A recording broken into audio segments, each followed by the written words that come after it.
Welcome to the Simpler Business Podcast, where we talk about ways to do what you love and serve your people in a way that brings you income and freedom. I'm your host, Marissa Roberts. Join me as I chat with my favorite entrepreneurs about how they simplify their biz so that you can simplify yours.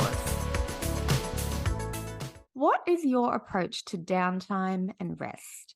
My guest today believes utilizing strategic rest can help you cut the tether from your business and achieve longevity and peace in the day-to-day.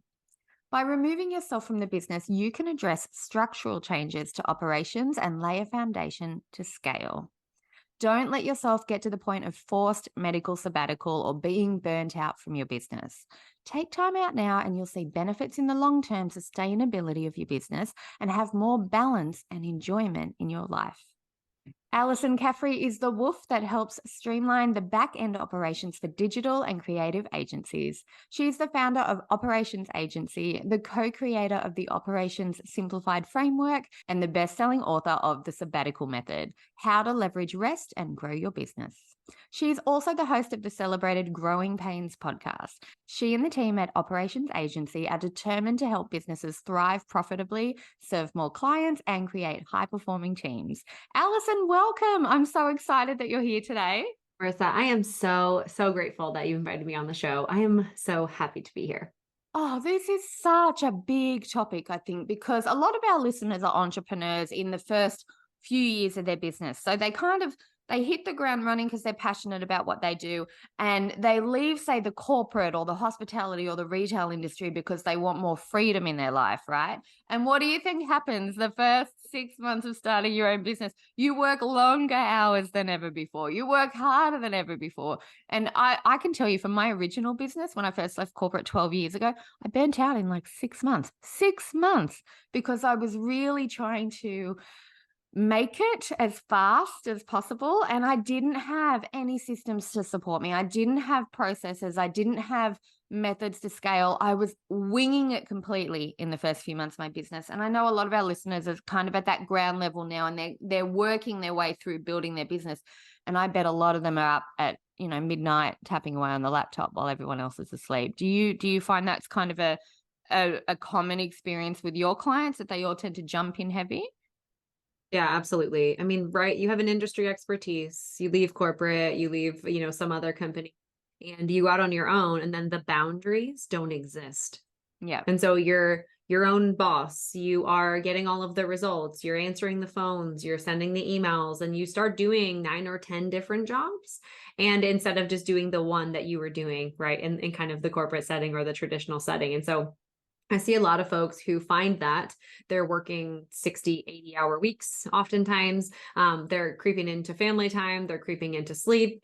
And I think Arianna Huffington has this like really infamous post about the day that she's on the cover of Time magazine, and then she passed out from lack of sleep and hit her head on the side of the desk, and woke up and she was a little bloody. And she was like, what is this? Of course I'm on the cover of Time, but is this the sacrifice? Is this what I need to be doing? And I think we can be disciplined and start to recognize that this isn't just happening. It's actually an industry standard. If we're being totally honest, a lot of entrepreneurs start up and they burn the candle at both ends and the middle, and it's too much for them. And if we're going to build sustainable businesses, we need to start considering what kind of boundaries we can set around this thing that we're building. Yeah. Why do you think we struggle to create those boundaries? Because we leave quite structured jobs, right? And so you think it would kind of be ingrained that there are particular ways that we can do things that will save us, time and effort. But I don't know. I feel like once we leave that corporate office and we start our own thing, it's like the whole concept of boundaries or systems just leaves entirely, and we just feel like we're winging it all the time. It's because our name is on every single desk plate in this organization, right? When you start up, you don't have the office manager to point a finger to say that the pens weren't ordered. You don't have the salesperson to point to say, hey, this wasn't scoped properly, right? You are now every single person that needs to answer these questions. And so even as small, and I know so many founders who are so reactive to their email. I must answer this right now. It's because it's your personal brand on the line. It's your name. It's your reputation. It's not the reputation of some company or some, person you're working for a short time. It's you, right? It all goes back to you. And I think that's why the boundaries do not exist, is because we want to be perceived as an expert. We want to be perceived as helpful, as service oriented, and helping our people get results. And we want to make sure that other people go tell other people, especially in the startup phase, about how wonderful we are doing, and then creating more clients. But it creates more of the problem, right? It creates more of the lack of boundaries, of, the endless to-do lists, of the email inbox that will never quiet. And so that's what it is. It's all us. Yeah. And I had this big aha moment just there when you were saying that, because it's so true. It's almost like you're the one that's supposed to be running your business, but instead everybody that you're interacting with is running your business, because you're trying to make everybody happy 24/7, and people want different things. They want your time at different times. They want different offers from you. They want it's a lot. It's very overwhelming. So I can see why it's a big thing across the board. Yeah. It's so hard. It's funny. My sister-in-law has recently started working off on her own. And she said, I think the most challenging thing is trying to figure out what to do, because there's so many things I could do. And I'm like, yes, that's the game, right? You could do so many things, but what we need to be disciplined in doing is the thing that's going to move the needle the most. It's going to get the best results for our people. It's going to sell the most products. It's going to be the most aligned with who we are as a human being and how we want to serve. And I think that is really the game here. And one of the big reasons why I wrote the sabbatical method is because I was like, I want a singular project that I can focus on for the quarter. And I used the sabbatical method to write the sabbatical method. I said, nope, this is my one thing. I'm going to be disciplined in that. I'm going to create some systems in my business to not need me as much in the fulfillment department, the sales department, the marketing department. I'm going to do this, creative piece, and I'm going to see what ends up happening. And ultimately, I ended up on the other side with a fantastic piece of writing and a team that knows I trust them with my business. Yes, that's a really good point. All right, let's jump in then and talk a little bit about systemizing your business. Why do you think that systemizing is the key to sustainable growth? Because a lot of entrepreneurs, they're familiar with the concept of systemizing things in their business, but they really procrastinate on setting systems up or looking into systems. Why would you say, if you were sitting in front of somebody right now and you're trying to let them know how important systemizing is, how would you say it? What's your thoughts on it? Yeah. So I think early stage entrepreneurship is a challenge because you've got so many things, a running to-do list in 900 different directions, right? You're constantly task switching. You have marketing things to do, sales things to do, fulfillment to do, and, other HR and invoicing and all the things. And I think what ends up happening is we know that it takes about 5 to 10 minutes to operationalize something that you've done, right? If you've got a good system for creating processes and creating internal knowledge, but that time compounds. And with a really lengthy task list and nobody to delegate anything to, it's easy to come off the chopping block, right? It's just like rest. It really is. It's just like rest, right? We can always say, oh, I'll just wake up an hour earlier, or I'll stay up an hour or two later, get ahead on my work, right? Instead of prioritizing your sleep, which is the foundation for your overall health in your body, right? If we consider that rest and operations, right, in the physical and in the business are pretty much at the same level, we can then start to see, oh, well, I get it now. You kind of put off doing this operational bit because you were so busy. You felt like doing all of these other things was actually going to get you ahead, when in fact, you're still on the hamster wheel of being in the same position that you were 2-3 months ago. So I think it's easy to chop off. I do. Yeah, I think that's such a good point. That whole sacrificing rest thing that was a really big thing. I still remember, and I still do it sometimes now, and I only like to work a couple of hours a day, but I constantly have this feeling of, but if I just do one more task, I'll have a head start on tomorrow.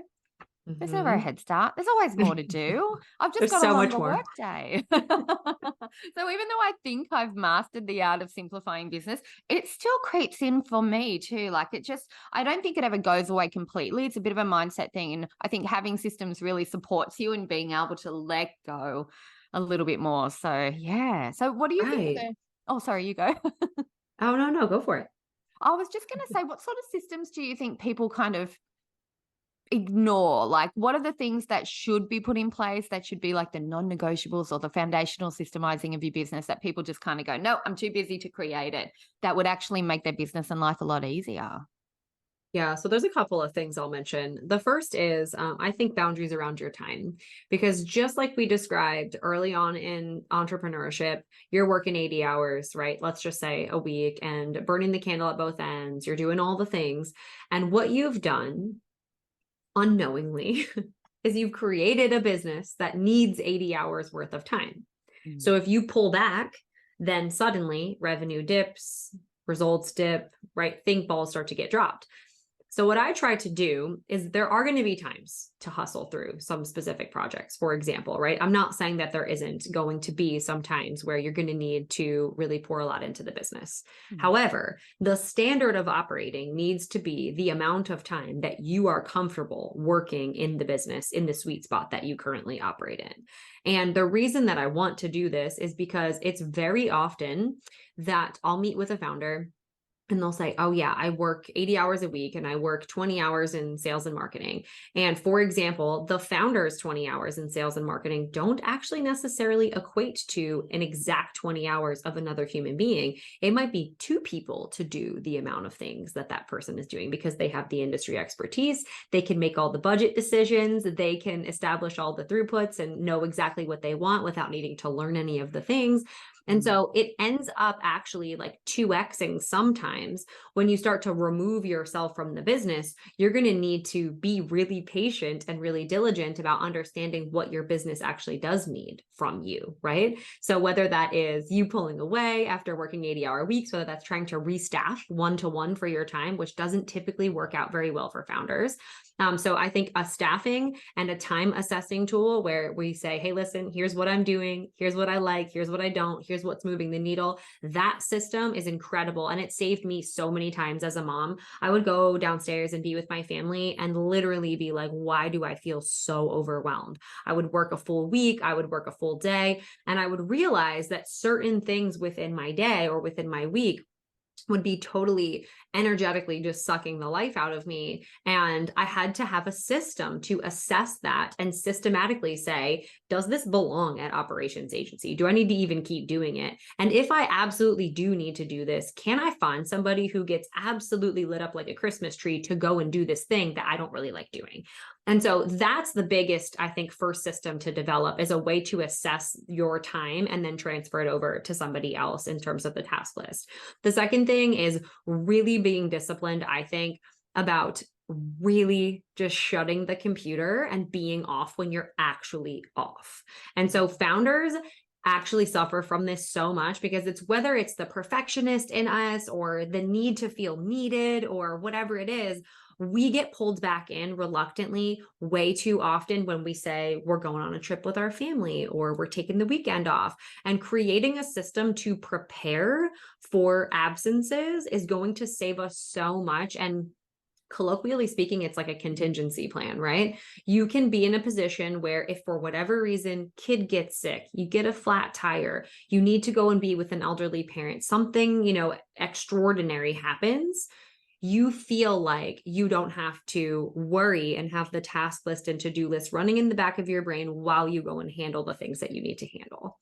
Yeah, I love that. That takes a lot of pressure off because I think there's a part of us that subconsciously knows that while we're passionate about our business and it's important, I know that if something drastic happened, I know that clients and stakeholders that would understand, but it's that constant worry about how you're going to fix it, how you're going to catch up, what are you going to do, how you're going to shift everything else around. That means for the person who's in the situation, who owns the business, they even during those moments where they physically cannot be in the business, they still got it in the back of their mind, that sort of plan. So yeah, I think you're right. If you set up systems that are going to help you actually take time when you need it without that little worry factor, that one section alone, that not having to worry about it, is gold, right? It's a whole different life at that point. Yeah. Well, I mean, it's like a muscle, right? I remember when I had my first son, you always think the baby's just going to spontaneously combust. I don't know where this irrational fear comes from, but we were in the hospital. And I was like afraid to go to the bathroom without like leaving the door open to make sure I could like check around the corner. And of course, my husband was there, but he was running home often to go and take care of our dog. So I remember being in the hospital alone thinking like, I'm going to wait till he gets back to go pee. Irrational and a completely irrational fear. But then, right, just like a muscle, I finally went and went to the restroom on my own. I would go and, go for a workout, or, we would go to sleep. Like in those first couple of nights, right? You're constantly checking to like make sure the baby's okay. You don't sleep well, right? So like that happens inside of, our personal lives, and it happens inside of our business too, right? We go away for an afternoon and we're like, oh my goodness, I wonder what's going on here. Is that client call going okay? Like how is that happening? And then again, it gets easier. It really does. It gets easier to trust your team, and your team thanks you for it, because then they come up with better ideas and they feel the trust and they feel like they can succeed and grow in the organization as well. And it just ends up being a really, really great incubator for a lot of great success. I just absolutely love the concept that the more time you take away from your business, as long as you've set up your systems and your staff are actually, you're confident and you're not worried about micromanaging, the more time you take from your business, the better your business will run, because of that trust factor, because of that confidence, because of the fact that when the people are doing the things, they learn and they kind of get the hang of it themselves just as much as they do with you, looking over their shoulder. It's like, that's the ultimate freedom sort of concept, isn't it? Take the time away so that you can take the time away, kind of thing. Yeah. I really love that. So how do you develop those critical actions then that you kind of highlight in your method? How do you actually set it up? Because I know a lot of us listening would probably be like, yes, I'm in. I love that concept. I have no idea what to do first, and my day's really busy. What do I do? Yeah, great question. So I set up the critical actions as part of my 5-phase operations simplified framework. And really what this is it's rooted in Maslow's hierarchy of needs. And it basically just discusses the operational needs of businesses at different phases of scaling. And the reason I do this is because I think we forget the basics, right? I think especially with industry expertise and acumen, we forget, leaving corporate, leaving a traditional job, that we do need to master some of the fundamentals, right? Like how we're doing standard operating procedures, where we're tracking things, how are we project managing, how are we planning our quarterly goals, and how are we tracking whether or not we're reaching those and then operationalizing them as part of the business long term. Those basic things that I don't want to say take for granted, but almost overlook as too simple, right? Like, oh, I don't need to figure all that out. I just need to figure out how to go get customers. And the interesting thing is that once you get customers, the problems start to create themselves, but then you also still have customers, right? So like solving that problem initially and figuring out how you want to operate is going to be kind of a test in, can you set this up early enough to where you can kind of scale frictionlessly? So I talk about it at several different levels, but the critical actions just basically correspond with figuring out, can you even take some time off? Where are you centralizing company knowledge? Do you have a proper project management and team building strategy? Do you also have clear data and metrics? And then I always talk about profiting and prospering, because we can totally be profiting, but we might not be prospering. And so always having this this kind of lifestyle in place, where at different stages of growth in the business, our business might need different things from us, and we need to be very disciplined in reassessing how we get pulled back in at those other stages. Because I know so many folks who were excellent in the freelancer stage, they had great margins, they were doing low 6 figures, and then they bumped into $1 million, and then all of a sudden their profit margins went away because they were really dependent on some specific needs that the founder could only develop. Yeah, that's a good point. I think a lot of us don't really kind of forecast that far ahead either, because we're just trying to get to the next level. But if you haven't got to that point, I can see where you'd then be very resentful of all your profits kind of getting eaten away just because you didn't have that little bit of extra structure that would have supported you. Oh, absolutely. Resent is an understatement, right? You probably think about shutting it all down. You're like, oh, I'll just go back to being a freelancer and making my great margins, right? I don't need to build this big business. I shouldn't help more people. And then all of a sudden you've got, a disservice in the marketplace, because you've got people who need some support, but they can't get it because they can't figure out the systems in this business. And you just went, fine, I'm just going to burn it all down and go back to a regular paycheck. Yeah, exactly. And everyone's there like, what happened? I thought you were here for me. And plus, once you've started building a team, you don't want to get to the point where you have no choice but to give it all up, because then you're responsible for other people's livelihoods as well. So it's an extra level of stress there. So yeah, having the support structure in place is getting more and more important as your business goes on. I think it's one of those, it's interesting because we talk about how when you first start your business, you're kind of winging it and you're thinking, okay, I'm going to set that standard operating procedure later when I've got time. I'm going to document it later. I'm going to do this later, so that I will have all that structure when I have time to do it. And then it's 5 years later and you didn't even see the time flying, I think Yeah. that's why it's so important to do it right at the start. Even though you think you're busy now, you're going to be nothing but busier in the future, right? Yeah. And you know, it's interesting. A lot of founders I meet will say, well, why don't we wait until I perfect the process before we document it? And I always say to them that what we want to do is we want to standardize before we optimize, right? We have to figure out what is happening so that we can assess that and then figure out what is the path to getting to the optimized version of how we want to operate. And I see that hold a lot of founders back. Transparently, it's one of the biggest things. Someone will say, well, oh, we need to like get our things together and we need to optimize this process before we put it in documentation. Build the muscle to document things, build the muscle to create some of these systems. And then as a small business, if you're growing, you should be breaking things. Like it just it's the name of the game. So you're going to break something eventually, and let's not be afraid to break. Yeah, I love the way of looking at it that way. It's not a failure if something doesn't work. It's just an opportunity to learn and tweak it. And it's okay to do that as you go. In fact, yeah, actually doing a process is the way to test the process and see how effective it really is. Exactly. Yeah. Otherwise, we're just planning and planning and planning, and we don't actually get any traction at all. And there's So, no like, action. Yeah. yeah. So what about time frames? If people are thinking about, okay, I need to set up my business so that, I can take that time off when I need to, or I need to set up my business so that things do run smoothly without me needing to be the person wearing all the hats. Is it something that they should think, okay, I'm going to need to dedicate a year to focusing on this as a major focus within my business, or is it a 90-day thing? Is there like a time frame that people can expect where they're like, okay, this is the focus for now, but it's going to be easier by this point?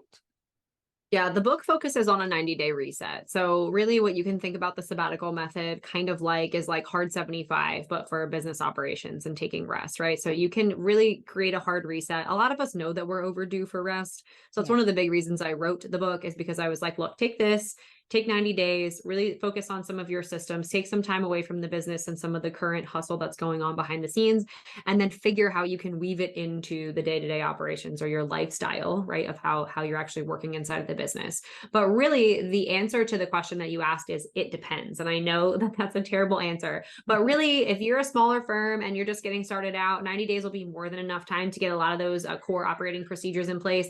I don't want, and I never recommend anybody over document or over systematize the business, right? Create the simple systems that are going to move the needle, things that are easy to maintain, easy to understand. We don't want to be hard coding anything in Python. Like we want to be in a position where we can actually just create some really, really simple structure. And then some of my, larger 8-figure businesses that I work with, it'll take us an entire year and really chunk out some quarterly rocks to focus on growth first, focus on fulfillment second, focus on, systems, operations, people, finance third. And that's totally fine. And again, it really does. It depends. One of the biggest things that I find though is first the operation function in a business needs to be defined. So that's a lot of the place. I think a lot of companies can do the bootstrapped version of their organization up to like $1 million, $1.5 million. And then that's when things start to get really heavy for them if the operational function in the business is not defined. Yeah. Okay. That's a really good way to look at it. I do love how you said, even though with, the bigger companies that take that year long to do it, you've still got your quarterly focuses within that, because that sort of 90 days, it feels a lot more manageable 90 days than it does to kind of forecast beyond that. I love it. All right. So I know a lot of our listeners are going to want to jump in and give this a go. I would say to them straight away, start with a book. Start with a book so you get a lot of the context and the concept and the background of it. But I know you also have a resource to share with people that I'd love to point them to. So tell us a little bit about that one.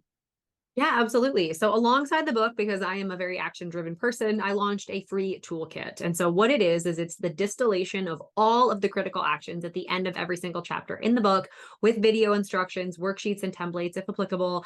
And it is absolutely free because I want people to actually do this stuff. It's changed my life. It's changed the life of my clients. And I know that sometimes with best intentions, we purchase a book and we don't end up getting all the way through it. And so I wanted to take the most critical pieces and give them away for free. There is also a PDF copy of the book because it doesn't cost me anything to give you a PDF of my book. So there's also a free PDF of the book inside of the toolkit. So if you're thinking that this is something that you've been putting off, if you know that you're overdue for rest, like maybe just jump in and give yourself a quick assessment and see, like, could my business maybe function without me?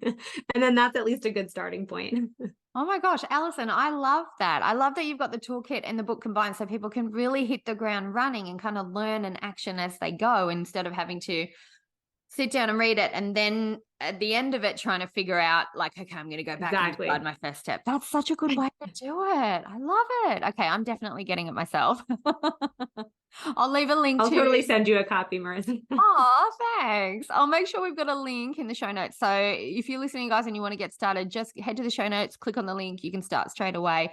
And I imagine it's not an overwhelming thing to do. I have a feeling that you just have a knack for putting all this information in a way that they kind of hand holds you through the process or walks you down it as if it's a pathway, not a sprint. You don't have to you don't have to dedicate 10 hours a day to doing this to save your business, right? It's something that can work alongside running your business so that you then have the freedom to take that step back and everything keeps going smoothly. I love that concept. Yeah, exactly. It's exactly how it was designed. I don't want it to cannibalize anything that you're doing because ultimately you won't do it. If it stops, stops revenue, if it stops marketing and all the stuff, right? You're not going to do it anyway. So I wanted it to be really woven into the way that everybody currently operates. Amazing. Alyson, thank you so much for being here. I have loved this chat. I have a new motivation to relook at the way that I do things because I feel like there's always somewhere that we can kind of improve and we can systemize a little bit more. And fresh perspective, I think, is really helpful as well to learn from someone else's experience and insights. There's nothing more helpful in my book than actually being able to benefit from someone else's experience in a way that's less expensive. Yeah, exactly. It's less expensive. There's not so much time and effort trying to figure it all out yourself. You can just follow somebody that's actually got a system that works really well. So I'm excited to jump in. And everybody listening, I hope you've enjoyed the conversation as much as I've enjoyed having it. Come on over to Apple Podcasts and give us a little rating or review. If you want to find us on socials and give us any feedback about this topic, Instagram's the best way to find me. Alyson, where's the best place for people to find you online? Likewise, Instagram. I'm at Caffrey. You'll see all the things, the messiness of running businesses and growing families behind the scenes. And if you want to learn more about the book and go grab a copy, AlysonCaffrey.com or operationsagency.com is where you can find it. Wonderful. All right, everybody. Hope you enjoyed it, and I'll see you in the next episode. I hope you enjoyed this episode of the Simpler Business Podcast. If you did, please subscribe, rate, and review us on Apple Podcasts. There's a link in the show notes to make it nice and easy for you, just the way we like it. If you're ready to simplify and scale your business, you can get started with my free audio class at marissaroberts.com. See you next time.